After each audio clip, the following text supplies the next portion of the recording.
Welcome to Gettas Podcast, a podcast where we have a consider opportunity anyway. I am Colby. And I'm part of the canon. She can call me Fee. What? Sorry, you're part of the canon. That's what you said, right? Yeah. Okay, so you're not like the left wheel of a cannon from the Civil War, right? Okay, making I'm sure. I'm not part of a canon. I'm part of the canon. Okay, all right. See, we're already getting into it. We starting the episode with fire in our bellies. I am. I love. Oh, Spider-Verse was so good. God, it was fucking good. Okay, listen, everybody. This is going to be a Spider-Verse spoiler-centric thing for 45 minutes. Okay, bye. All right, let's get in this. Wait. Before we talk into Spider-Verse, because we're going to be talking about it for the rest of the episode, let's talk about something that we could just talk about for 10 minutes. Okay, fair enough. One Piece. One Piece. One whole ass piece. The One Piece is real. It is real, and it's in real life. Okay, so tell me what you thought about the trailer. I saw it 6 times. So I have watched it, I think 3 times so far. Here is my impression. It is shot kind of like a movie. It looks kind of like a high budget Nickelodeon show. Oh yeah. And I think so the sets look incredible. I think it's surprising to me how natural Zoro looks with his fucking green hair. It's so weird because it looks fine. Yeah, it surprisingly Zoro's no. You know who looked good to me? And Sanji. Sanji looked great. So did Usopp actually. So we only saw Usopp for a second. But, for 2 frames, and I was like, he's fine. But that answered our question. He doesn't have a big nose. Mm-hmm. They're not doing the nose. They're not doing the nose, which is probably a good choice. Yeah, it's a good choice. They ignored it, but that also will, the Soge King mask will look weird if they get there. Yeah, God, okay. I pulled up the trailer, and my boy Sanjay is too hot. He's buff, and he's fucking when he's taking off his suit coat. I'm like, oh shit, don't look at me, dude. I'm so glad you said that. You just said what I was thinking. You said what we're all thinking it. So everyone besides Luffy looks good. I'm sorry. Here's the thing. I think Luffy looks fine. Physically, I think he looks fine. He looks like cosplay. I know they all kind of look like cosplay, but him specifically looks like cosplay. I can see what I see where you're coming from with that. I think it's because the tunic, I don't know what the name is that he wears. It looks way thick for some reason. Yeah, right. And his face. Because I'm so used to seeing Luffy's big bug eyes, his face is so weird because he's just normal looking, and I've gotten to a discussion with this in our Discord. He seems too well spoken for me. So that was one of my things. Yeah. Here was my take from that, because I was talking to my wife about this as well. My wife is not a One Piece fan, only read I think the first 3 volumes of One Piece. So that's my wife has basically read what the Netflix show is going to be, the first 2 or 3 episodes of the Netflix show, right? Well, I have the first 3 volumes. They don't get to the Baratie. Yeah, they get to Usopp, they finished Buggy. No, they finished Buggy. So okay, we read up to getting Usopp. That was the last thing we read. Okay. Yeah, they haven't showed Klahadore yet, but they did cast him. But not Jang. They didn't cast Django, which is weird. Yeah, that is weird. So yeah, we talked about it a little bit, and I was like, so the thing that I'm hearing, that is different from the Luffy that is in my brain is manga Luffy was translated first into anime Luffy. And the way that anime Luffy talks, at least in like Japanese, sounds like a kid that doesn't have any sense of irony or like ego or anything. It's just like this innocent, straightforward, I don't have any internal monologue. I just talk. Yeah, he talks in a very matter-of-fact manner. Mm-hmm. And this like the actor that they got to play Luffy is like really fun and like really joyful, but he's a human being and you can tell. And that's like one of the things where you're like, nah, damn, I don't know that you would ever be able to get somebody who could play Luffy and have me believe it. Yeah. Zoro, I could see being, because he's just a guy with green hair and swords. Mm-hmm. And they did him fine. Sanji is probably the most live action that someone could do, because he's just a guy, a chef in a suit jacket, like a suit. And he looks fine. The thing is, man, I kept noticing it, but like when he stretches his arm at the end of the trailer, it does look bad. Not as bad as I thought. Not as bad as we initially thought. I mean, to me at least. So they shot that as non-body horror-y as they could have. There's only 2 shots that they are gonna be able to pull off with this, and it's following the fist. That way you don't actually see how long this man's arm is, or you pull as far away as possible and you can see his arms and legs bouncing all over the place, but you can't connect it to him because he's barely even a person in the frame. Those are the only 2 shots that are going to be okay. If they do anything besides that, I'm going to throw up.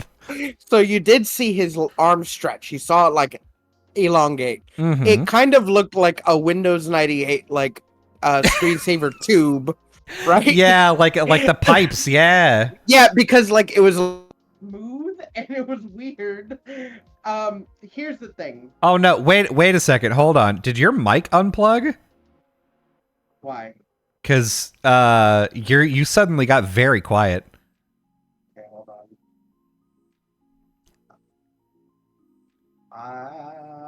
Can you hear me now? Nope. Okay, hold on. Wait, you said nope. I mean, I can hear you. You're like very far away though. God. There you go. What about now? Like, yeah, you're fine. That's so weird. Whoa. What the hell happened? Yeah, I don't know. Did you hit your USB cable? No, I'm just sitting here. Just sitting here. What was I saying? So yeah, make sure that your Audacity is still recording. No, I already did. Okay, good. So here's the thing about him stretching that I noticed that I didn't like. He stretches. First of all, I don't like the way he says "gum gum." Yeah, his role. It's not that it's cringe. It is cringe. It's hyper cringe, and I hate it. But when he winds up to do it, he's just standing, like he doesn't get in like a ready stance. Mm-hmm. He doesn't like bend his legs and like wind back. He just stands there and puts his hand back, and it's too human, because like when Goofy does it, like his leg goes up like a fucking pitcher. Yeah, and like he like grabs his shoulder, and like his whole body's moving, but when he did it in the trailer, it was too stiff. So I just rewatched it. He turns, he grabs his shoulder. Sorry, I just looked at a freeze frame of Usopp. What an attractive man. Yeah, he's grabbing his shoulder, he's turned to the side, he just doesn't have the leg up. Yeah, well, like his legs aren't bent. It's just like he's standing and stretching, like not like One Piece stretching. Like he's just stretching. Yeah, and it's kind of I don't like. I'm looking. I didn't realize that this was Kobe. What? Damn! I didn't realize that this man behind him in the glasses is Kobe. Oh yeah, because he's. I don't know if you see it, but they show up for one frame. He's punching Alvida. Yeah, he is. And she looks pretty normal. Not like out like One Piece normal. She just looks like a normal woman. Yeah. I guess Not that's One fine. Piece normal. That's very funny. Well, I mean, you know the whole I know. One Piece thing. We all know. But like, so he does attack a few times. Like he does the gum pistol, and that's like at the very end. It was cringe, and I didn't care for it. And then like he does like this uppercut to like Navy soldiers, and it looks kind of weird. And I didn't. Everything is great besides Luffy. I guess is what I'm saying. Yeah, I'm actually okay. So, God, I feel like a Legend of Zelda theorist. I'm like going through the trailer frame by frame. The one in which he does the uppercut, his arm is stretched out too. Yeah. He stretches it first and then does the uppercut. I didn't even see that the first time. The food is in that big refrigerator for the cakes that are. All right, I'm It's cool. I got it. Thank you. It's cool. I love you. My mom. Yeah, your mom is like, I hear you yelling about pirates in here. I know. Who's talking about pirates? You know, One Piece is my favorite, she says. Sure, your mom, biggest One Piece fan of all time. No one knows. Yeah, no one knows. So, yeah, he does stretch 2 times in the thing. I'm saying, why don't you put the trailer up on the fucking stream? I could do that. That is a thing that I could do. They also showed a few frames of Buggy, which kind of I'm on the One Piece Reddit, and they showed, some people said that he looked like he was CGI'd in, but also he looks like a nightmare. He does look like a nightmare, which is like, honestly, whenever you introduce Buggy, you do want him to be like a spooky, scary villain type guy. You don't want it to reveal that he's actually a dipshit for a little while. Oh, like, I never thought he was like spooky. I thought he was serious until like they actually fought him, and then he wasn't. But he's still one of my favorite characters. So they show Buggy, they show Alvida, Luffy, Sanji, Zoro, Usopp, Nami, and they show Nami like fighting, and I can't think of a time that Nami like fights. Besides in like it's I guess her whole thing is like when does she get the climb attack? Not until fucking Alabasta. That's what I thought. Yeah. Her whole thing was like, I'm a little thief person. Yeah, I'm gonna run away. Like she did fight. She did fight Buggy's crew like for a hot second, but they kicked her ass. Yeah. But then like she never like really fights anyone. She's usually on the sideline sneaking around for like all of East Blue. Yeah, she's just out here doing it. And then they show Luffy. He's like, ever since I was a kid, I wanted to be a pirate. And it looks like he's there when they're making the fucking the Going Merry, yeah. Yeah, the Going Merry. And I'm just like, what are you doing? I'm like, why are you here? Yeah, what's going on? Yeah, so like I'm like, what?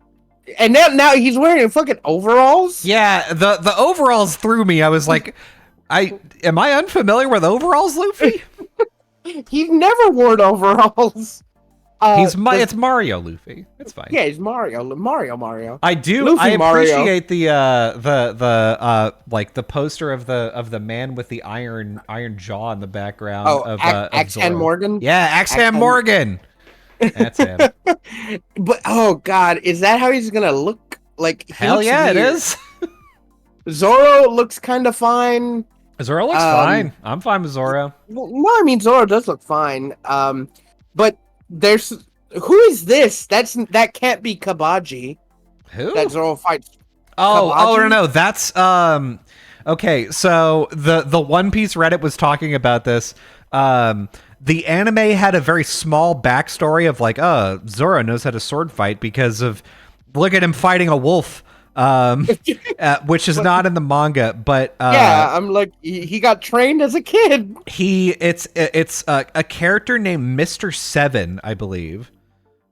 Mr. Seven? From Alabasta? Good question. I don't know.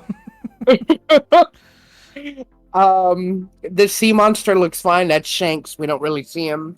Which, I mean, I will say, I'm pretty stoked about this scene. I'm, for the first time that we get to see Conqueror's hockey in the series, like, gonna be... His neck's not thick enough. No. There's Buggy! Wait, you gotta go back. We have to pause on old bug ass. Look at him. Oh, God. It's like one frame. Oh, when I saw it go by like really quick, look at his neck, right? He's wearing a jacket. Yeah. I thought his skin was just like hanging like a scrotum. That's how they decided to do Buggy in the live action. They said, you know what? He is a joke, but we are going to make him, like, in order to distract from the body horror that is Luffy live action, we're going to make Buggy way worse. Yeah, like, maybe he looks better, like, not eating the camera. God. I hope his nose is, I hope that's not a fake nose. Well, I mean, for, like, actor, it's a fake nose, but, like, because canonically Buggy, his nose is that big. So, I hope that he plays on that. Yeah. He's looking great. There's like... He looks fine. He just looks dirty. Yeah, it's great. It's pretty great. All the pirates look dirty. Pause this one. I didn't like this scene. The pause it. Oh, when Zoro's like, he's like, I'm sentencing something to my crew. I'm like, oh God, I'm sensing a disturbance of my crew. We're not a crew. Yeah, like, that was pretty funny. I don't know, like, because Luffy wouldn't say that. He would just laugh at them. That is true. He would say, "We're a crew. Stop it." And Zoro was like all in the crew, like when Luffy saved him. True. So. True. And he knew Zoro, like, I do like that Zoro, and like, he was like, okay, well, I'm either going to be captured by the Marines and like they're going to try to kill me, or I guess I'll buy into this pirate thing. Like, he's been a pirate hunter up to this point. It is surprising to me how quickly he turned on a dime and was like, no, I'm 1,000% in. Luffy is going to be king of the pirates, and I'm going to die getting him there. Yeah, I mean, give it to him. Like, he never backs out on the deal. He's like, I guess I'm a pirate now. Mm-hmm. Let's see. Look at Jesus Christ. Look at Sanjay. Oh, fuck. Oh, dude. Holy shit. He's good. He's so good. God damn. So they're at the Baratier. Just gonna leave him here for a little bit. They have to be at the Baratier at this point. Yeah. Like, what I don't like is Luffy's changing his shirt too much. Yeah, that's true. The pineapple shirt, I was like, I didn't think he got that until like he didn't get that until like the movie, and like when he was with Frankie. I thought he got the pineapple shirt in it's whenever he was like in the Coliseum with the fake beard. Oh, at Dressrosa. Yeah, Dressrosa, yeah. Yeah. And like so like they're saving Zoro, but why is Nami there? And look at Luffy in the back, just sitting on the guy. Yeah, Luffy's like, I punched this guy, now I gotta teabag him. So, like, why is Nami there? Come no balls. Come gooch. Mm-hmm. So, like, they show Nami there. Like, this is the same naval post where they got Zoro. It just it doesn't make sense. Like, I don't know. Yeah, so the thing is, they have successfully avoided, and they are going to continue in the future, avoiding any criticism about modifications to the story because Eiichiro Oda is involved in this and has blessed it. So this means that, like, whatever changes they make, they literally just get to be like, Oda said it was fine. And then Oda's like, yep, I said it was fine. Shut the fuck up, fans. And fans get to be like, well, it's stupid. Oda's going to be like, I said it's fine, counting his big stacks of Netflix money. Yeah, exactly. I'd say it's fine, too, if I got big fucking stacks. Mm-hmm. But, like, I get it. They're putting 60-plus episodes into, 8 episodes? Yes, right? I think so. I think that's I think it's either 8 or 10, but yes.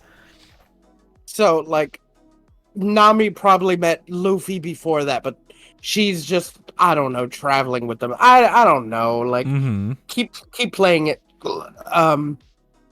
But like, she looks fine. They gave her pants. I'm pretty sure she's gonna have pants the rest of the series. Yeah. Well, no, look, she has shorts there, and they're doing the foot thing. They're doing the foot thing. Like, they all look fine. Luffy, man, he's skinny enough. Yeah. Oh man, Luffy's the only person I have a problem with, but we haven't heard Usopp, and I think he's gonna do a good job. I think he's gonna do great. All you gotta do is like be cowardly and fucking silly and goofy. So yeah, as long like the thing is, Usopp, I think is probably gonna be a fan favorite. Sanji is also gonna be a fan favorite, but for different, very horny reasons.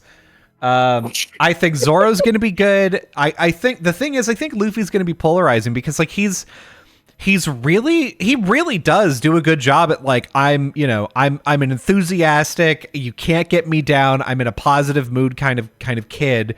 And like I think he does that very well. It's just that the Luffy in the manga is written in such a way that like there are no cloudy days with that Luffy. That Luffy doesn't get like, if that Luffy is sad, he is overwhelmingly sad. There's like no middle ground emotion, like being subtle or anything.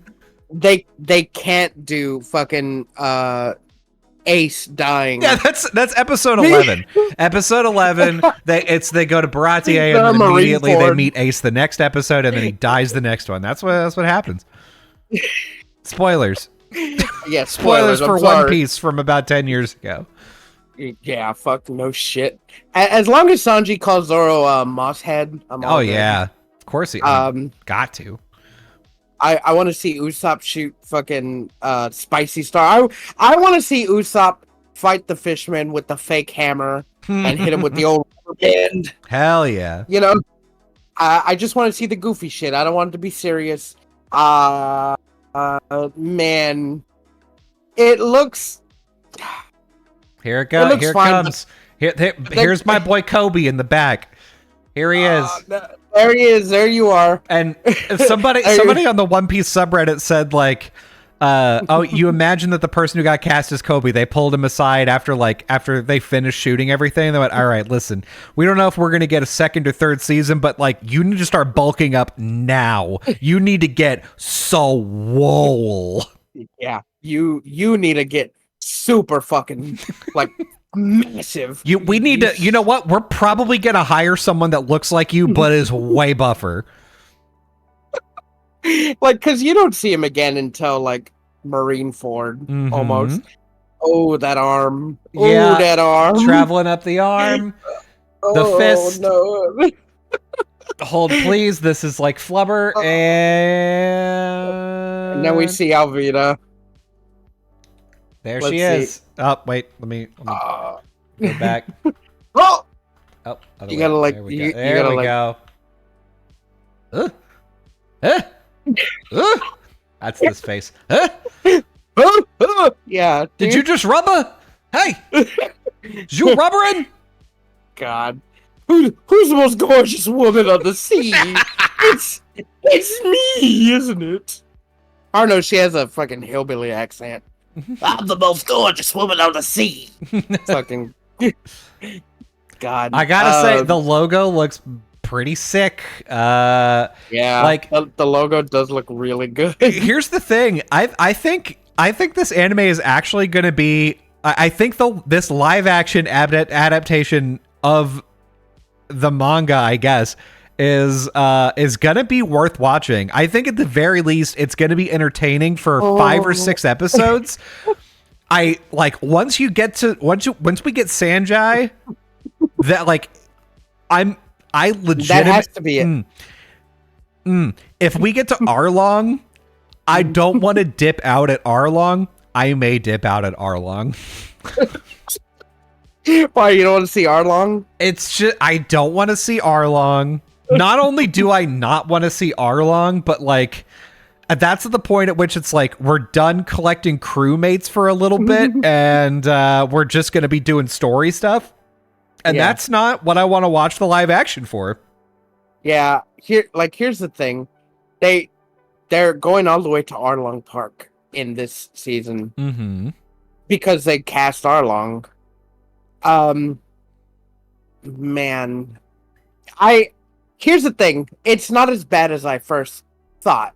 Yeah. When we talked about it, it's not. Oh man, it's so novel that I'm gonna watch it, but it's not gonna be better than anything One Piece related. Like anything, it's there, right? It's just there, and it's for you to just watch just because they can't just keep going because of like all the just crazy wacky shit that happened and how long it is. Yeah.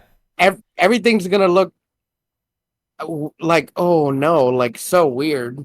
Like once you start getting in, like Don Krieg is one of the like tallest people in East Blue other than Arlong. Yeah.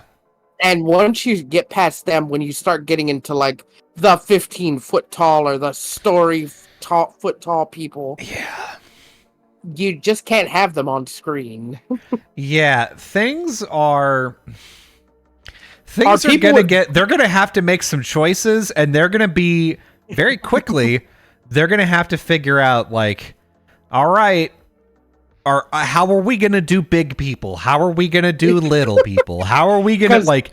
They're very quickly gonna have to be like, oh god, because like you think about Kaido and you're like, okay, Kaido is like 20 feet tall or something.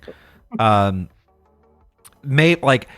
do you think like, okay, tallest person in the world is, I don't know, 8'2". We can't get that guy, so like 7'9". I don't know. Yeah. Can we find a 7'9" actor? That's the highest actor we can get. Everybody else has to be scaled and shot appropriately. Like even because the giants are in this arc, but they're not going to show them landing on Giant Island. So they're not going to have the big giants there. And what's it called? Oh man, even Don Quixote, his crew has like some giant. They just fight a giant mountain, a guy who turns into a big mountain for like 30 episodes. For so long. For so long, they can't figure out how to beat this man. And then what's it called when Frankie fights the guy in just the diaper? Oh, they're gonna have that guy in the diaper? Senor Pink, is that his name? Yeah, Senor something. But then you have Frankie with his like he looks like a normal guy, but just with like weird arms when you start him. To start off with, yep.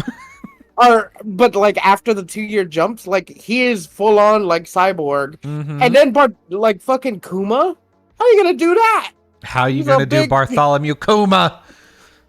It's just, man, you just start getting into territories of why did like it's not live action anymore, it's all CG. Yeah. So like why even continue? Right? Yeah. It's a good question. I think it's a novel idea. And I think maybe I'll enjoy it with what we get, but I don't see it going past 1, max 2 seasons. Yeah. Because I concur. I think that's about right. Because Alabasta is not that wacky. You could do it in the desert. It would probably be easy to shoot. Crocodile isn't that like outrageous. I don't think he fights anyone outrageous, but they will have Chopper at that point. They will have to fight Waffle and get Chopper. Yeah, and Brooke is not that far away either, so... Yeah. So, we'll see. And the Thriller Barks arc is... you can't live action that. Let's just say. Yes, I think most of Thriller Bark is going to have to be CG. But, like, here's the thing. I honestly think the people that are making the One Piece live action, I think they're gonna get their 1 season, and if they get a 2nd season, they'll be overjoyed. If all of a sudden Netflix is like, you're gonna get a 3rd season, they're gonna shit their pants and be like, we didn't think we'd get this Yeah. far. Oh God. If they got a third season, I'd shit my pants for them. Yeah. Like, Oh, I'm like, season 3. Just, like, I don't know. It's fine. It's not my hashtag, not my One Piece. no, damn. But but it's so novel that I will watch it. Yeah, probably enjoy it. It's no Cowboy Bebop. That show was a mess. Here's the thing. I like Cowboy Bebop live action. I thought it was fine. I enjoyed it. I had a fun time. That's it. This podcast is over. We're done. Take it all down. There was one other thing that was announced that we can get into real quick before we get back to the canon timeline. Avatar, yo. Yeah, look at this. Look at this. Did you see them? I was saying, did you see them set photos? They look so good. Yeah, the set looks pretty good in the background, and look at Aang. He's not a little white kid. He's not a little white kid. And I also kind of like if you look at the tattoo, like the arrow tattoo, it's got some extra details in it. It's got like swirls and shit. It kind of looks like just fuzz from where his head's shaved. Yeah, a little bit. He looks fine. I think it looks great. Yeah. And here's what I said. It looks better already than the whole movie that came out. Yes, completely agree. Whenever they released like, oh, this is what the like Avatar like live action movie by M. Night Shyamalan is going to look like, I immediately was like, oh, I don't think this is this is not for me. This is for someone else. This wasn't a good idea. Someone out there decided this was a good idea, and they were wrong. Yeah. And M. Night's like, I did it for my kids, so it can't be bad. Fuck y'all. I did it for my kids. Now they hate me. Happy Father's Day, everyone, by the way. Happy Father's Day. Show Sokka. Show that. Look at this boy.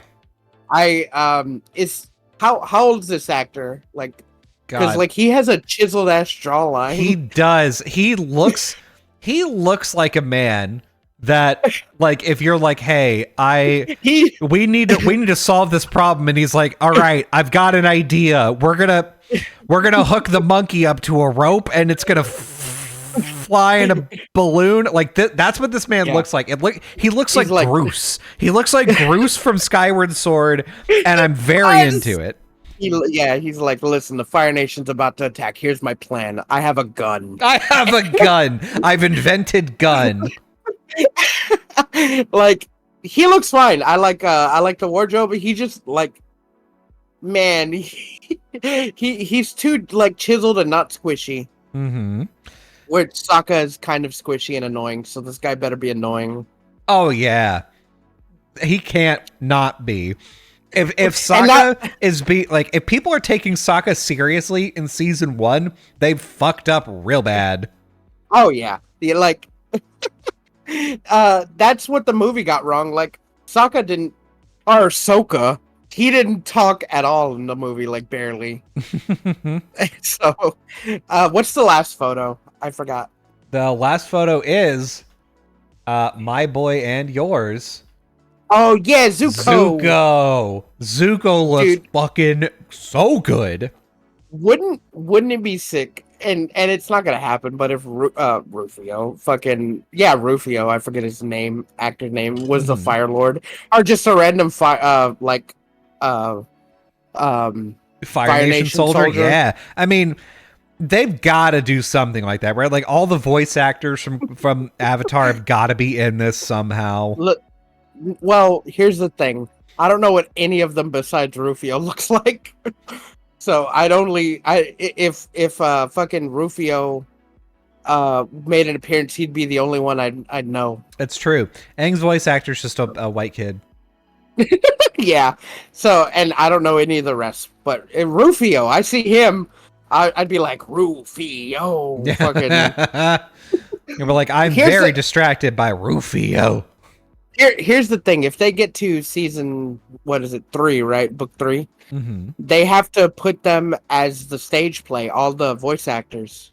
make them their characters. Yeah. Because I think that's like self-fulfilling, you know? Yeah, it would be pretty cute. Like that's a cute thing to do. I think that would be perfect. But also this show looks fucking sick. Yes. Zuko, he looks so like perfect. Yeah. Right? His scar is not just a little fucking wimpy thing like the movie. Mm-hmm. He looks like he's gonna fuck someone's shit up. Yeah, dude. I mean, this man looks like angry and like inside, like just fueled by anger. And that's good. That's the Zuko I want in season 1. And most of season 2. Well, if he looked like this throughout the whole series, like if Avatar was real, I don't know if I could trust him. Yeah, for sure. Like they're gonna have to trust him, and he doesn't look like someone I trust. Nah, he'll be fine. Here's the thing: we need to see Uncle Iroh. That's what the show. That's how the show and Toph. That's how you know the show's good. Those are the two only characters besides Zuko. Zuko's the one that I was worried about. He looks great, but we need to see Uncle Iroh and Toph Beifong, and she needs to fight the boulder. Yeah. Yep. So yeah, everything looks good. It's really good. Oh, we didn't even mention it that One Piece is coming out in August. Yeah, One Piece is coming out so fast, actually.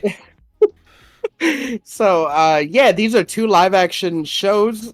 Once cartoons, now live action. They look better than we expected. Yeah. Right. Yep. We've been talking shit about these shows for a couple of like almost a year, right? Yeah. Anytime we got like trickled down from the show. But you know what? I'm pleasantly surprised. Honestly, not too bad. With even with the gripes I have about One Piece, I may have a good time still. Yeah. Right? I think it won't leave me with the gross taste in my mouth like Cowboy Bebop. I'm gonna keep bringing it up. I don't care if you liked it. Yeah, keep bringing it up. Keep being a little shitter about it. It's fine. It sucked. It sucked ass. It's fine. I liked it. I know. I had a good time. I had a good time, and I'm a happy lad. There was one episode I had a good time in Cowboy Bebop, and that's it. Was it the one where Jet was watching his daughter's musical? Because that was my favorite episode. Yes.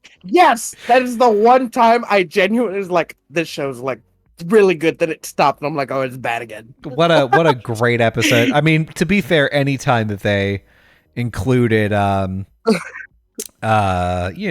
Vicious, not a good time. Vicious just looked like he needed to be saying the word mummy all the time. And the thing is, they made him like a cuck in the show, and it was really weird direction. It was, and the technology was really weird, especially with Jet not being able to see his surroundings and him being like, we talked about this before. Yeah. But like directly like, what is it called?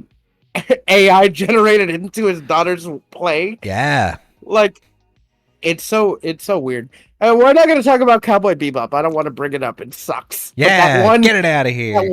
But that one scene was gold. Where fucking Spike getting his ass kicked in the back. It's time. I think it's time. It's time, baby. I think it's more than time. So, Enter the Spider-Verse. I saw it yesterday. Boy, it was good. I saw it a week ago, and damn, was it good. 10 out of 10. 10 out of 10, motherfucker. Mm-hmm. So here's the thing. To get it out of the way, number one, yes, spoilers. Again, for Spider-Verse. You can, I'm be real with you, just skip the rest of the episode. Leave us a 5-star review and subscribe to us and all of that. Bye. All right. Yeah, go get them. Okay. This was a 2-parter. Oh, and I told you. You told me, and I was like, there's no way. And I thought about it afterward, and I was like, actually, a 2-parter is really the only way they could have done this. Because, like, part 1, right? Yeah. Oh, and fucking Kingpin built this collider, and now the multiverse is happening. Part 2, because the multiverse is opened, we have to like keep things on a canon timeline now. Sure, great. Once you resolve that, like a third one would have to be like, Miles, the multiverse fucked up again. Like, how you can't make me buy into it a third time. A second time, I'll grant you. A third will not happen. So having a two-parter makes all the sense. Yeah, it's all just one movie. Yeah. It's just all one movie. So, like, here's the thing, which I thought was pretty cool. The first third of the movie has nothing to do with Miles and everything to do with Gwen. Mm-hmm. And like I was sitting in the theater. I'm like, we've been watching like Gwen's whole like story for like 30 minutes. Yeah, it's not bad. It was good. Like she was she amped it up. She was really good in this movie. she was so good, and I also really loved how her world is animated. Yeah, Oh god, like it just pinks and blues and like dark shadows. Mm-hmm. It's like really weird. She's like in a neon rave. Yeah, the whole time. It's like dark rainbow colors. It's so and it's like dark warm tones and like it's all so good. And you get the first instance of the multiverse when fucking Victorian era Vulture comes Yeah, through. Leonardo da Vinci's Vulture. And he's drawn like on old papyrus. That's how he looks. It's so funny that no one, like, they mention it, like how people look, but they don't mention it. Mm-hmm. Because, and we'll get into it, but like there are characters that look like they're just paper walking around, like Papyrus Vulture. Mm-hmm. You have Spider-Punk, who is just old newspaper clippings. Yep. It looks like. It looks like a ransom note. He just looks like a ransom note. Yeah, he looks like a ransom note. And I think one of my little favorite interactions was Lego Spider-Man, right? Yes. Fun fact, did you know that was animated by a 15-year-old? Really? Yep. That's sick. Yeah. That is so good. I just thought the Lego crew who does do the Lego movies did that. Nope, that was a 15-year-old who was like doing this. I think he was like already doing like Spider-Man stuff, and then they were like, "Yeah, do you want to animate a thing for this movie?" And he was like, "Are you fucking kidding me? Yes, duh." And so like the reason why it's one of my like favorites, you get an instance of it, and we'll get back into it, but in the aftermath, like you see Peter Parker going to the Daily Bugle, going to the bathroom, calling Miguel, right? Mm-hmm. And he's just like, "Hey, you know, there's fucking anomaly that popped up in my universe." And Miguel's like, "All right, just keep an eye on it. You're one of my best." Yeah, you're one of our best. I'm like Lego Spider-Man. God. It was so fucking good. But yeah, so we get that instance going back. You know, Gwen finds out about the multiverse because Miguel and Spider-Woman come through, help stop the Vulture. She reveals to her dad that she is Spider-Gwen, and then goes into the multiverse. That's when things start. Mm-hmm. And then we follow Miles, right? And Miles, they aged him up. He's a year older. He looks fucking buff. Yeah, he's taller. He's buffer. He looks really good, and I think, I don't know. The animation looks the same as the first one, but better. Mm-hmm. I don't know how to explain it, right? Yeah, it's like, so in Spider-Verse Part 1 was like an experiment in like, oh, this is like a new art style, and like we're trying it out, and we're really pushing the boundaries of like what you can do with this art style and like what you can do with this technology. This is the movie in which they figured most of that out, continued pushing the limits, but now everything just looks so good and so in place. It's great. The thing is, they got the animation they wanted down, Mm-hmm. but here's the thing. They were like, what if we just fucking go crazy and do all anime styles? Yeah. Right? Every style. Like, fuck it. Yeah, every style. Like, we there's a good chunk of like some of the movie when Miles starts where he's just with his family. Mm-hmm. He's trying to like get the Spider-Man thing. We're introduced to the main antagonist of the next movie. Mm-hmm. The Spot. The Spot. and he is hilarious. I love that whole fight scene in the store that goes out to the everything. Mm-hmm. Do you know? So you know who does the Spot's voice? Yeah.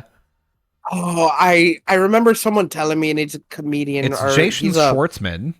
Jason Schwartzman. That's who it is, and they couldn't have picked anyone better because he's great. And here's the thing. His backstory is so stupid. Yes. So he first movie, if you remember, Kingpin made the Collider, and Miles and Peter blew it up, right? Mm-hmm. That guy was there. He's the one that was helping with the Collider. He made like the interdimensional stuff. When it blew up, it combined his DNA with the Collider's black hole and made him the Spot. Yep. But you may better know him as the guy who got hit in the head with the bagel. Yeah. When they're escaping from the science place. His villain origin story. Who knew that it was all down to the bagel? Is the bagel guy. The guy who you thought was nobody is actually somebody. Yeah. And he wants to fuck Miles' life up because that's not a suit he's wearing, that's his skin. Yeah, the thing is, his motives are so tenuous. Like, he's so like, oh, the Collider wouldn't have blown up if you weren't there, big stupid Spider-Man. Like, I think it might have, though. Like, even if it didn't blow up, I'm sure it would have fucked the world up with the way Kingpin had it. Well, yeah, and like, you know, he's talking about oh, the spider that bit you wasn't even from here. It's from a different universe, stupid. Yeah. As if Spider-Man is like, oh yeah, I was really planning on getting bitten by this spider. What is wrong with you? Like, that's the thing, right? Like, they made a big deal, like, that wasn't even your spider. That was supposed to bite some other person in another world. And that world doesn't have a Spider-Man now. You stole fizzy lifting drinks. Fucking. Like, Miles was never supposed to be Spider-Man in his universe. Yeah. And we'll talk about it later on, like, when that comes into play. But so far, you know, you got Miles trying to... Hold on. Oh, no. Oh, you did the thing with your mic again. I didn't do anything. But this time you knew. Yeah, I saw the thing pop up on my screen. I was looking at my screen. Hello, hello.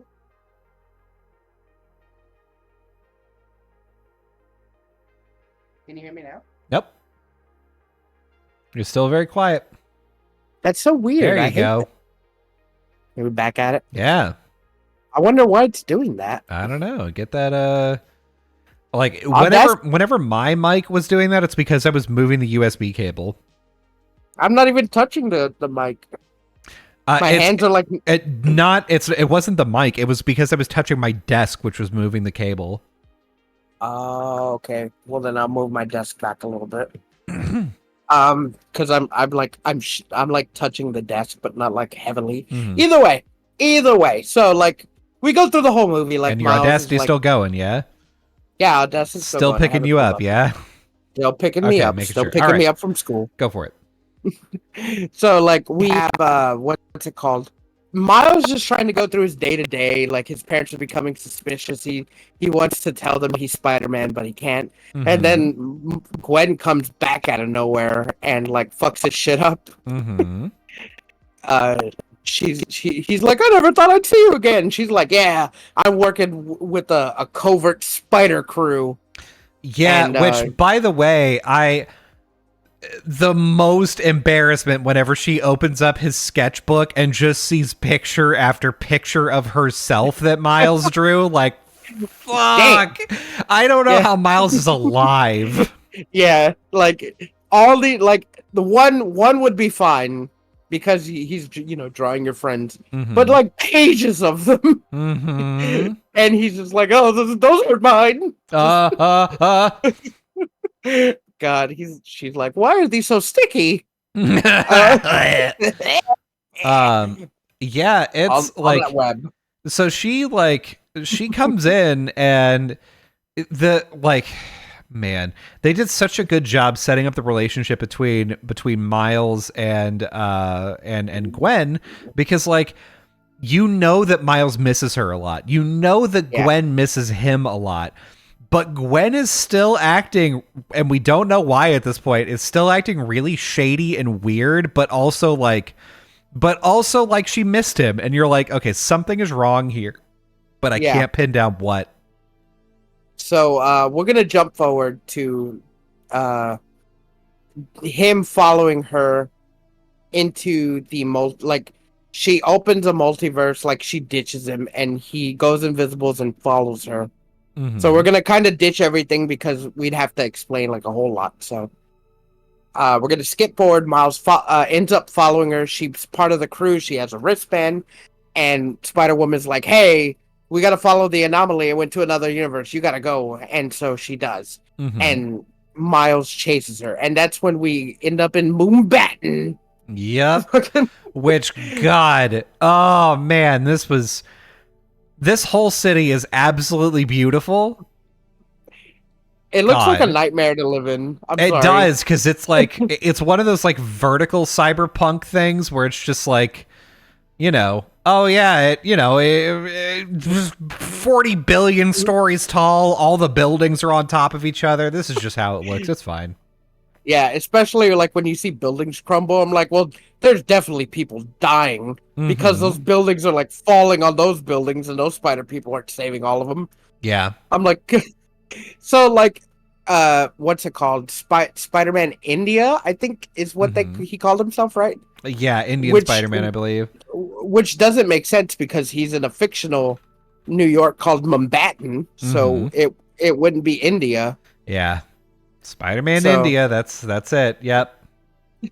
Unless the Spider-Verse crew just named him that to be easy. That's the canon thing. That's what he's called, Spider-Man India. That's the canon thing because in the comics he's from India in Spider-Man. Mm-hmm. But like in this one he's from a fictional city, so he would like. I guess Miguel's like, you know, we're just gonna make it easier. Spider-Man India, and he's like, I'm not even from India. Yeah. Hey. Yeah, you're just kind of, you get it, right? You get it. Listen, you want to be in the crew or not? Fucking.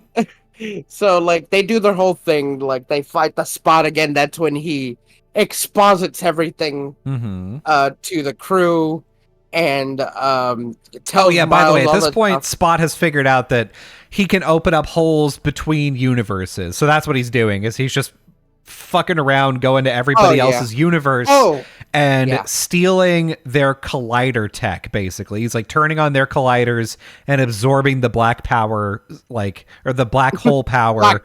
The black power, yes. He's absorbing the black hole power into himself so that he can like get super leveled up. Yeah. I forget why he's doing that though. So that he can become super strong. Okay. And so that he could kill Spider-Man. He could probably do that now. Nah. Here's the thing. They're like, you're a good villain. You're not a joke. And he's like, I'm not a good villain yet, but I will be. Damn. All right. Spot. Because at 2 points, like, Miles calls him a villain of the week. He's not even a villain of the week. And Gwen calls him that. And then he's like, I'm not a joke. Like, here's the thing. His power is fucking sick. Yeah. His power is fucking wicked awesome. Yeah. But, so yeah, like, he's doing that. He's going from universe to universe. We see a couple of universes he pops through. He even makes a pit stop in the Venom verse from the Sony's live action Venom. And that's our first instance where you see live action people interacting with animation. Mm-hmm. So we'll see more of that because when they get into Spider-Verse HQ, because spoilers, Spot escapes and everyone's pissed off, and they call Miles and Gwen back to Spider HQ. Yeah, everybody comes to Spider HQ, which at this point, Gwen's like, well, no, you can't join the Spider team and get your own wristband because it's like a small elite crew. And then they show up at Spider HQ and Miles is like, what the fuck every Spider-Man is here except me. What the shit, Gwen? Yeah, she's like, yeah, I don't know what to say. I don't know what to say. Yeah. The And thing that is, happens like, a lot in this movie where Gwen just like foot in mouth, I'm embarrassed. Uh-oh. It's just like, she knows the truth. What can she tell him? Yeah. Like, I mean, what can she do? How do you So sad. how do you tell him, like, for real? Like, what would you tell him? Well, but I tell, like, that in that specific lie, like, why didn't you tell me that, like, everybody has these?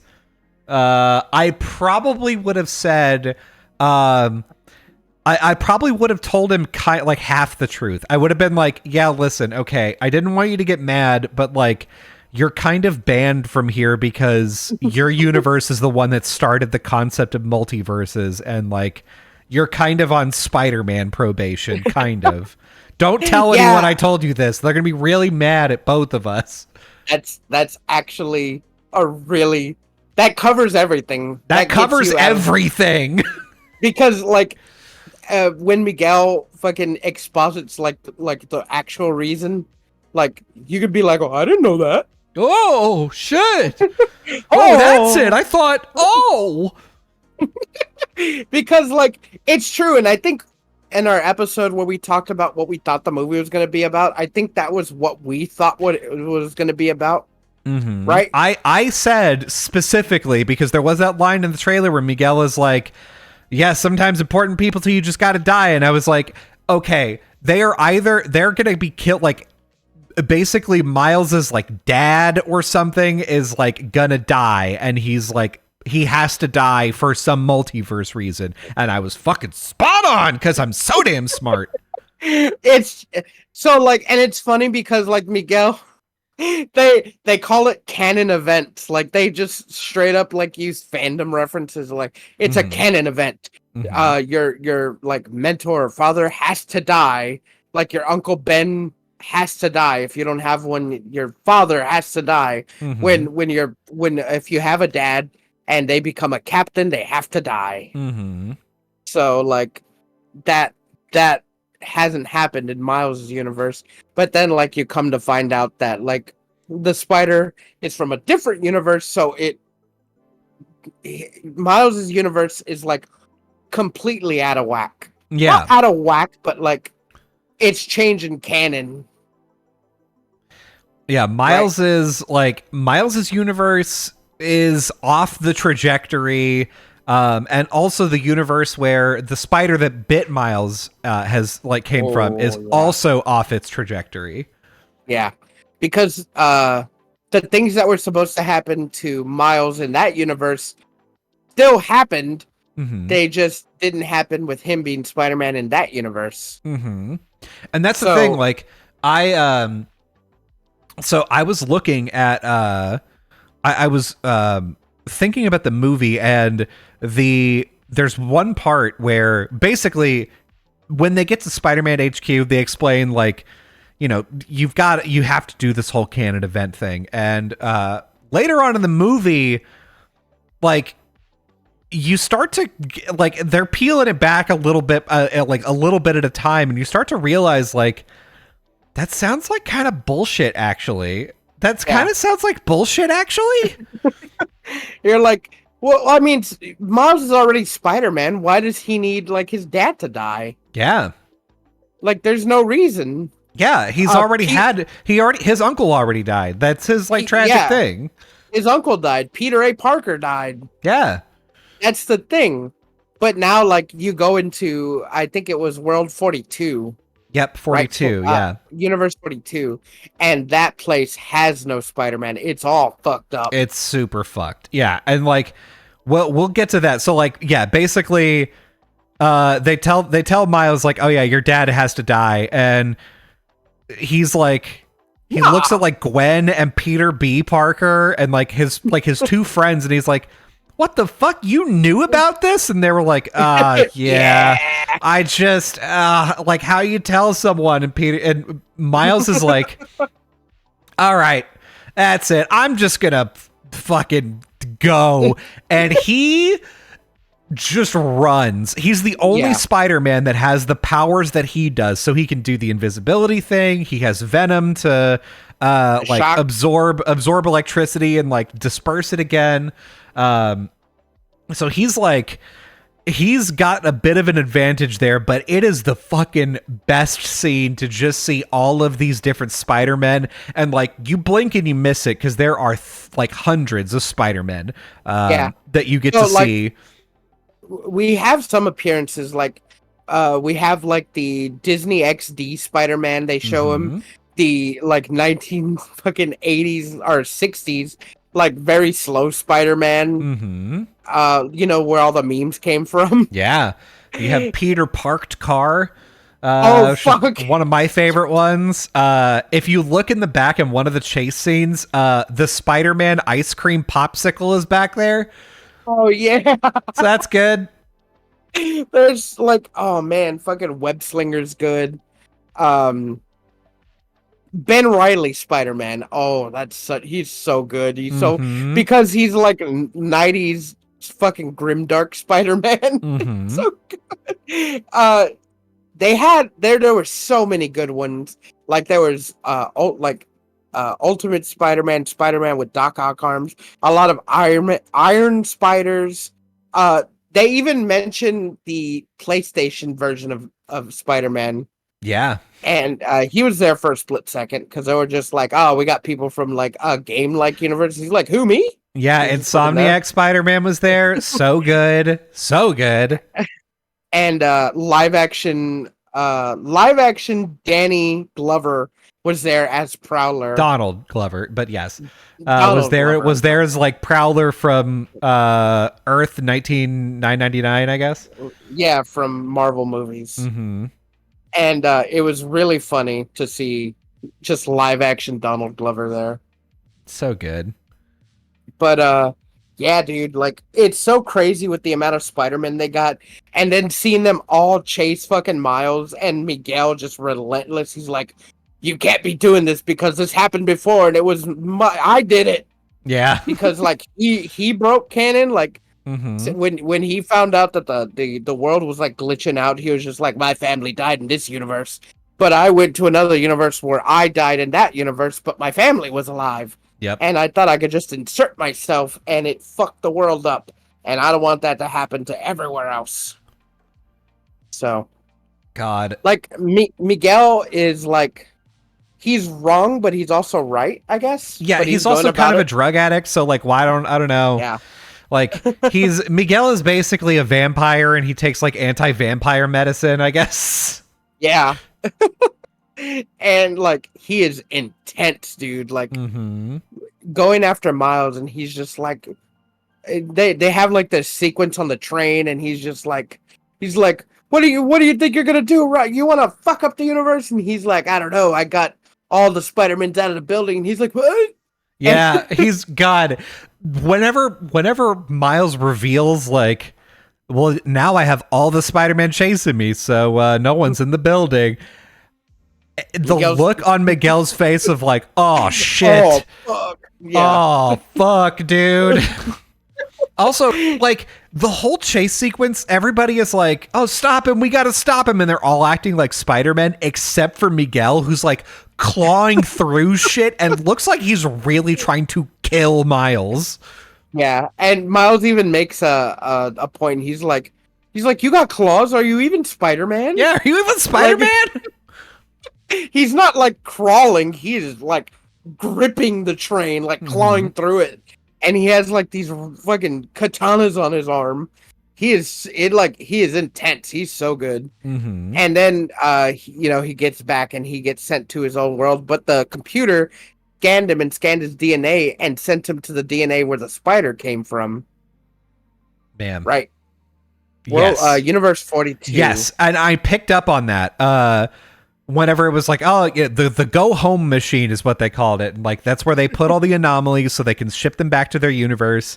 And so Miles gets in it and he's like, oh yeah, this will ship me back to my universe. And it was like, universe, like it's Earth 42. And I went, that's not his Earth. That's the Earth that the spider was from. I picked up on that immediately. And I was almost getting annoyed because from that point up until they do the reveal at the end, I was like, why are they trying to make me believe that Gwen is about to go into his room? Because he's not there. I know he's not there. And then sure enough, that was the case. Like, oh, it turns out he got sent to a different Earth. And I was like, well, no shit. You showed me that. And then I talked to my wife. My wife was like, oh, I didn't notice that. And I was like, oh, okay. Maybe I was just too observant. Okay, my bad. I'm sorry. I'm sorry. I'm a big nerd. My bad. Well, they made it a point to be like, show the big 42 on the spider several times in the movie, and made it a point to be like, it's not from your universe. Yeah. So like when it said 42 on the screen, like you're just like, oh, okay. Like you get it, but you don't say anything because you're just like, well, did they? But the mom looks different a little bit in that universe, and the dad's not there. Yeah. And like when he's like, if I could just talk to Dad, and she's like, what are you talking about? Yeah, she's like, Miles, I've had a very long day. I was like, oh shit, that must mean his dad's dead. And sure enough, he walks in, but Uncle Cuckin' Aaron comes in and is like, oh, what's up, Miles? He doesn't let on for a second that he's like, this isn't my Miles. Yeah, no shit. He's like, that's not him. Like he knew he knew it. What happened to your dreads? And he's like, I took him out. Like, oh no, this isn't Miles. Like, because then we see like evil Miles. Yeah, and in this universe, it turns out that Uncle Aaron is not the Prowler. Miles is the Prowler. And I gotta say, I am looking so fucking forward to Spider-Man Miles and Prowler Miles kicking the absolute shit out of Miguel and Spot. Yeah. Well, Miles or Prowler Miles is gonna infiltrate the spider lair, and he's gonna fuck shit up. Oh yeah. Until he gets his shit fucked up.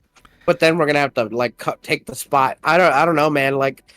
Maybe Prowler Miles will probably. I don't know if he'll turn new leaf. He's already too fucking far gone. Like I think he's gotta. I think they're gonna do that thing where he's like, "Come on, man! Like you've still got a choice. You can always choose now." And like this is how this world works, and this is how my world works. And you know, I'm they're gonna have a heart to heart. No, I think maybe he'll change Uncle Aaron before he changes Miles. And Uncle Aaron will be like the pushing factor of like pushing Miles over the edge. Like, look, I'm a good guy now. You could be good guy. You could be something. You could be so much, Miles. I know it. Like, Miles, you're the best of us. Your dad wouldn't like this. And it'll be like that gotcha moment. Like, what did you say? Like, yeah. What name did you say? How do you know that name, Martha? It's like your dad wouldn't want this. You know that name. Son of a bitch. Yeah, God, that movie is so like it ended up like the thing is like nothing got resolved and like it ended like not badly but like what do I like dark? It ended on a somber note. Yeah. Right? It's like Spider-Man Miles is tied up. Prowler Miles thinks he's got the upper hand. Spider-Man Miles is about ready to like shock the shit out of everything and fucking have a fight. I'm very pumped about that. Gwen, like, okay, everything with Gwen just broke my heart. Like, every time that Miles found out that Gwen was lying to him and looked at her and was like, you knew? You've been lying to me about this the whole time? I was like, God, what a fucking heart stab. Jesus. Yeah. Because, like, every time, like, he caught Gwen in a lie, he would just, like, give her this look. But then he would, forgive her. But then, like, the last time, like, he sees her and catches her in line, he's just like, I'm not forgiving you this time. Like, it's like Miles is so fed up with this shit. Like, he didn't ask for. But, like, we're also on a time limit on the second part because Miguel's like, your dad's gonna die, and he's like, well, when? In 2 days, and we're gonna lock you. Miguel wanted to lock him up there for like 2 or 3 days until his dad died. Until his dad died. Like, God, what a fucking asshole. Yeah, and like, how you just gonna? Like, of course he wouldn't be okay with it. No one would be okay with it. We're gonna lock you up there. That's the whole antithesis of Spider-Man. Like, the whole thing is just like the thing that I kept coming back to was the quote from the Tom Holland Spider-Man when he's like, if the bad thing, like when the bad things happen because you won't do anything, but you have the power to do something, then they happen because of you. And I kept thinking that every time that they were like, this is just how it has to be. People have to die in order for you to be sad and a good Spider-Man. It's like, did you think about this for more than 6 seconds? Like, what has Miguel got on you? Does he have nudes of everyone? He has to. I mean, he has 2 like AI spider people. Like, true. Of course they do. They probably hacked his phone, and like Miles is a teen. He probably took a picture of his junk once or twice. Get a line, Miles. I'm gonna send your dick to everyone, especially Gwen. And Gwen is like, no, don't do that. Yeah. Please, no. I mean, it'd be really bad if you did. Wink, wink.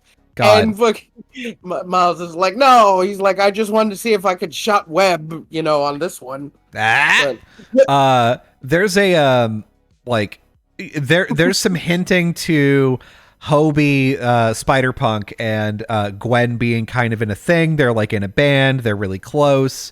And so they're hinting at them being kind of a couple, maybe. Oh, that's gonna suck even more because like I want to say there's tension, but I also want to say they're not. Mm-hmm. I don't think Spider-Punk would date Gwen. I don't think so either. But like there is tension there, and I think Gwen was like not looking for someone to replace Miles, but like she obviously couldn't tell Miles until like shit started going off, and then he found out. So maybe she was just trying to like get more friends because she was like, "You're the only friend I ever had before Peter died." So like, God. I don't know. Maybe she was just trying to forget shit. I mean, yeah, I just like, I don't think that Hobie would do that. He's a cool dude. I think he's indifferent. Like Hobie, he's like, I'm not gonna date Gwen. I don't even like the system. I don't like anything. I love your accent for him. He has a Cockney accent. It's like hard English, hard Cockney accent. It's deep in there. But like, so for me, like Mia sent me this meme that was like Gwen, because Gwen was talking to Miles, and she was like, yeah, in every universe, like Spider-Man falls in love with Gwen, and in every universe but this one, or in every universe except for mine, Gwen doesn't work out so well for Gwen. And my wife sent me this meme that was that scene, except she was like, yeah, in every universe, Gwen gets her back blown out by Spider-Man, and it shows Miles' hand getting closer, and she's like, no, not like that, Miles. Besides, I have Hobie to do that for me. And I was like, my wife was like, oh, you didn't respond to that. And I went, well, okay, so here's the thing. Funny meme. Except this is a Miles and Gwen household. You take that Hobie filth out of here. You leave it in the dumpster where it belongs. We are Gwen and Miles forever. Yeah, we're Mwen, no. Gwiles. We're Gwanda, okay? We're all about Gwanda. The thing is, like, Hobie's not a bad person. It's just he's great. He's not a good person for Gwen. He can go be great somewhere else. Yeah. He could date fucking, I don't know, Penny Parker. I don't anyone else. Ew. Not yeah, ew. I just like they're all the same age. Are they? Miguel's not the same age as everyone. Don't fucking well, like Hobie can't be older than Miles. Miles is 16. Toby looks like he's maybe 17, and Penny is like I think 15, and Gwen is 15. True, that is true. So like, what is gross about that? Everything. So I like the thing that I was thinking about with like where the second movie is going to go, because like currently Spider-Woman, Miguel, and Ben Reilly are all in Miles's original universe looking for him. Now Gwen, Peter B. Parker, Spider-Punk, and I think Spider-Man India are all there as well. So I guess they're going to have a showdown while Miles is just in Universe 42 fucking around. Yeah, and Spider Noir's there. Oh yeah, Spider Noir's there. I forgot. Oh, and Penny Parker. Penny Parker's there too. And Penny Parker in her updated mech. What does it say? Fuck. I forgot what I was gonna say. Go on. Damn, Faye.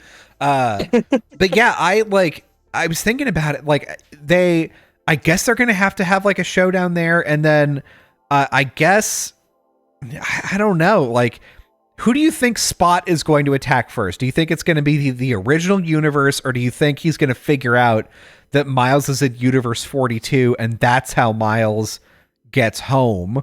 Is like or do you think he's got to do like the collider or something? I don't know if he's been to 42 yet. Maybe he will visit 42 because he knows that's where the spider came from.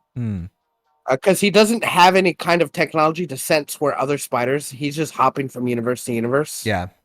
So maybe he'll end up in Miguel's timeline where Spider HQ is, and that's where like the biggest collection of Collider is, because that's where like the multiverse converses. So maybe that's where he'll end up. Maybe that's where the fight will be. But it would be like so. What's it called?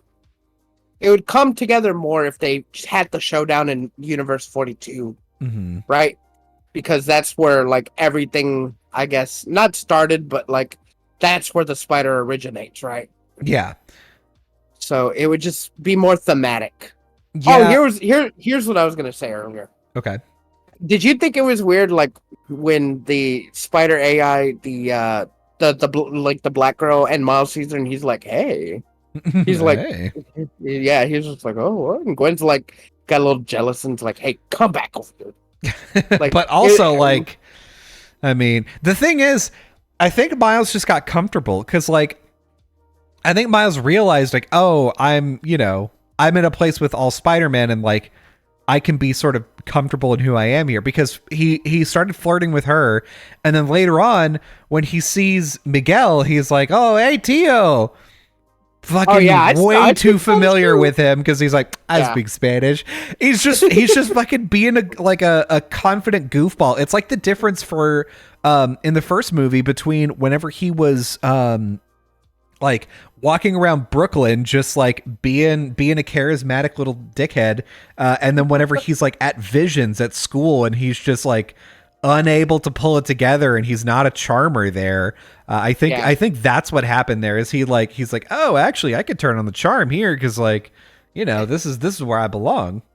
Spider B. Parker also mentioned, because like when Miguel was being like kind of a dickhead, he's just like, yeah, aren't you a Spider-Man? Aren't you supposed to be funny? That's our thing. And like, and like Miguel's like, whatever. And Miguel at one point made one joke where I was like, he made like funny. 2 jokes. He made a few. He made like not like a lot, but he made like enough to where you can tell that he still has it in him, but like he's more serious than anything. So like when they're fighting the Vulture, he like makes a few quips when they're in the universe before shit pops off. I think quips like once. He's always quipping with the AI. Yeah, and especially when they the send me home machine, he's like, we're not calling it that, and you're like, do you have a better name for it? And he's like, that's a pretty good name. I don't know. Yeah, just fucking when fucking Miles coins the term Spider-Verse, and he's like, That's stupid. He's like, yeah, that's stupid. But our name for it is stupid too.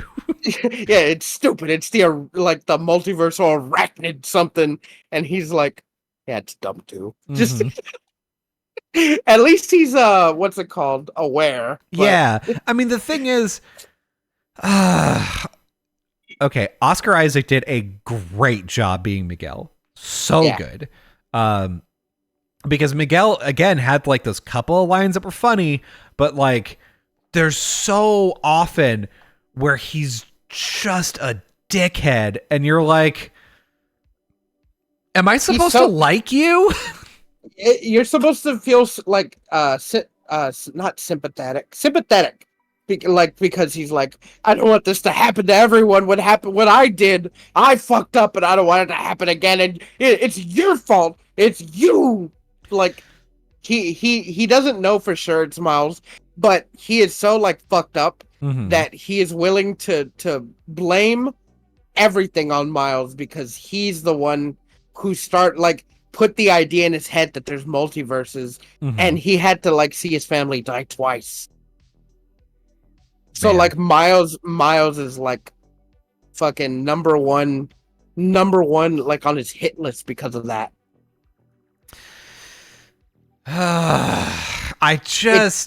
It's Miles' fault that he gave him hope. Yeah, but I can't get behind that. Like, no, you're not supposed to, but you're supposed to see that like Miguel thinks that he is in the right. He thinks that his way is the right way and that he has the plan, but you're not supposed to sympathize with him. He is definitely the antagonist.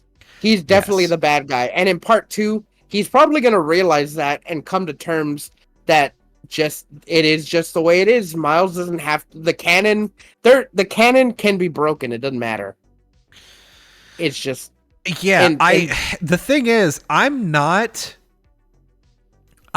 buying for a second that the canon is the thing that like is ruining everything. Because like the longer that the movie goes on, you know, whenever Miguel is like, that spider wasn't supposed to come to your universe, you weren't supposed to be bitten, your universe is all ruined, and Earth 4042 is all ruined too. So if this is like a full year or so after he got bit by that spider, and we saw what happened in the fucking whatever the name is. We saw what happened in Spider-Man India's universe, right? We saw that it was like a big black hole that opened up. Shouldn't Earth 42 be gone because of the black hole that would have opened there because the spider left? And guess what? It's still here, motherfucker! Yeah. I think Miguel is kind of just he's wearing like tunnel vision right now. Yes. So like I'm telling you, he just blames everything on Miles until he realizes it's not Miles's fault, and he's pointing his anger in the wrong way. Part 2 is going to be Miguel's like revelation. He's going to spend half the movie pissed off and angry, and then he's going to see something in the other universes and be like, I guess it doesn't matter, but man, I wish it did. Yeah, I do see. I am calling that he's going to sacrifice himself and die killing Spot. I think that's going to happen. The thing for me, I think what's probably going to happen is Miguel probably has a suspicion that it's not all Miles's fault, and that like they're, you know, having a canon of like amount of events or whatever is like a silly thing. But that he's so deep in and he has let and orchestrated the deaths of so many people across the multiverse that he can't admit that he's wrong. Because if he admits he's wrong, that means that he has done all of this and he has forced all of these other Spider-Men to do this, this horrific thing, which, like, by the way, that's also like, you think about it and that's like, Gwen has had to do this too. Like, it's not just like Gwen isn't just going out there and looking for anomalies. Gwen is also probably like, oh yeah, for a solution. Megan, this Uncle Ben has to die over here, and it looks like our boy is gonna do something different. She's probably like, of all the universes, Gwen's dad has to die when they become captain, and my dad's about to become captain. Mm-hmm. Like, she's looking for a solution. I'm thinking you're right. I'm with you 100%.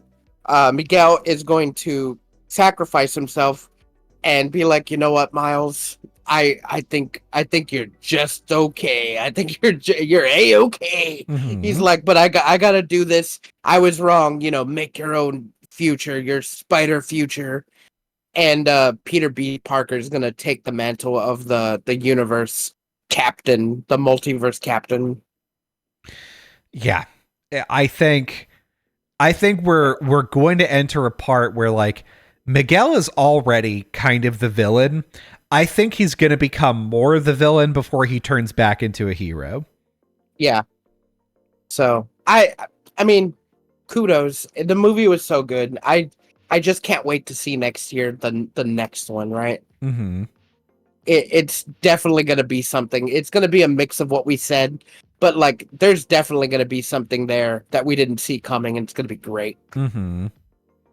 All the cameos were good. Andy Samberg as Ben Reilly was good. Everything was great. Mm-hmm.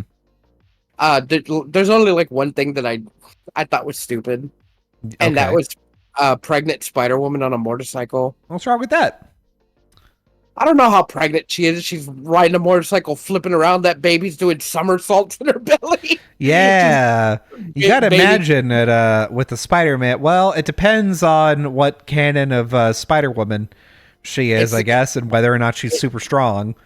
It's the canon event. Her baby's going to come. Her baby. Like, it's Uncle Benby. And I don't know. Like, if she's super strong, then she like got the muscles to hold in the baby, I guess. Well, I don't, even if she was super strong, like her womb isn't like made of iron, and if it was, like the baby's just bouncing across like against it.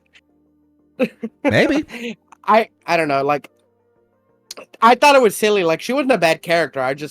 Every time I saw her, I was like, what about the baby? She's like flipping, like zipping and flipping and motorcycling, and she's fighting the Vulture. I'm like, but the baby! There's bombs going off near you. Like, I don't know, but she's a fictional character. I'm sure the baby's gonna be fine. It didn't take me out of the movie. I was just like, that's silly. I was like, that's fucking silly. I mean, Peter B. Parker had his actual baby out there doing flips and shit, chasing Miles across the whole city, like going through a bunch of dangerous shit with his baby. Yeah, and he's apparently done it. Oh my god, you did it again with your mic. Faye, what are you doing? I'm not even near the mic. I'm like, oh my god. Can you hear me? Am I good? No. Am I good? Nope. Why is my mic doing this? It's probably Audacity. I tell you. It couldn't be Audacity because it's happening in Discord as well. Okay, what about now? There you go. I'm gonna have to like unplug it and plug it back in after. Yeah. Either way, you won't. I think we're pretty much done anyway. Yeah, that was a good. It's a good way. A lot of good stuff happened. Like, we only got to the 3 that we wanted. We didn't even talk about fucking Final Fantasy VII Rebirth. Ooh, true. Man, I forgot that trailer came out. God, that's going to be good. Okay, we have to talk about that next time. Fucking oh god, combo attacked. Oh, okay, we can't talk about it. All right, you can follow us on twitch.tv if you want to watch this live. We are live right now on there. It's twitch.tv/GoGettasPod. We do this podcast live weekly, every 0 to 2 times a week. You can also find us, the recording of this, on our YouTube channel. If you look up Go Gettas Podcast on YouTube, we're there. And you can also find our YouTube shorts there, which we've got some great shorts there, and on TikTok. So you should follow us there to keep them coming. Oh, yeah. Always keep them coming. And the audio version of this, because this is a podcast, surprise, will come out on Spotify, Google Podcasts, Apple Podcasts, every other podcatcher, including the one you're listening to right now in your car. So you're listening to us right now as we're telling you to listen to us. You big stupid. Yeah, Kent, do you understand how podcasts work? Anything you can listen to a podcast on, that's where we're on right now.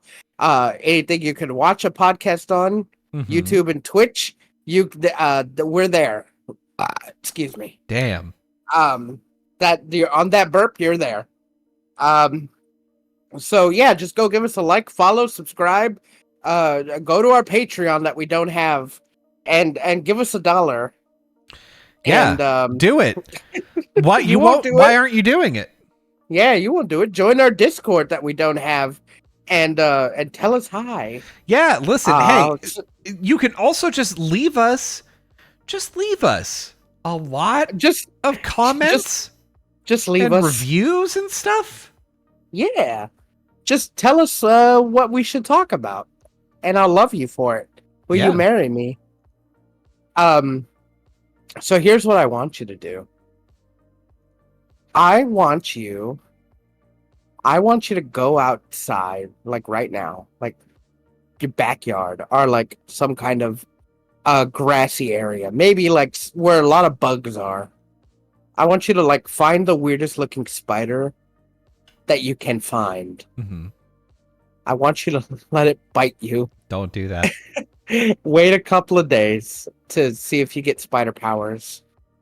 And don't go to the hospital. Wait until Miguel O'Hara comes through the bright light as you're on your bed waiting for your powers. Okay.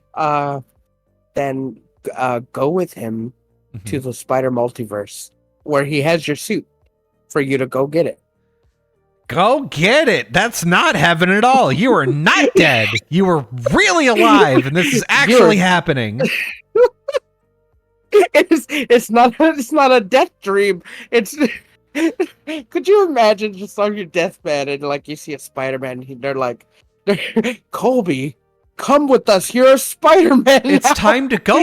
You're the best Spider-Man. I'm like, no, I'm not a Spider-Man. They're like, not yet. You're not. We got your suit. It looks so cool. Look at all the Spider-Men behind me. He puts out his hand. He's like, come with me. They're all clapping. As you're walking by them, they're like all like fucking clapping. Give a round of applause for fucking Spider Colb. Yeah, it's me. I'm coming, and I start floating. I'm like, is this part of my powers? And he's like, sure. This is how you get to the multiverse. In the distance, you just hear the flatline. Well, what's that? Oh, you're backing up into the Spider-Verse. Damn it, goodbye. Bye.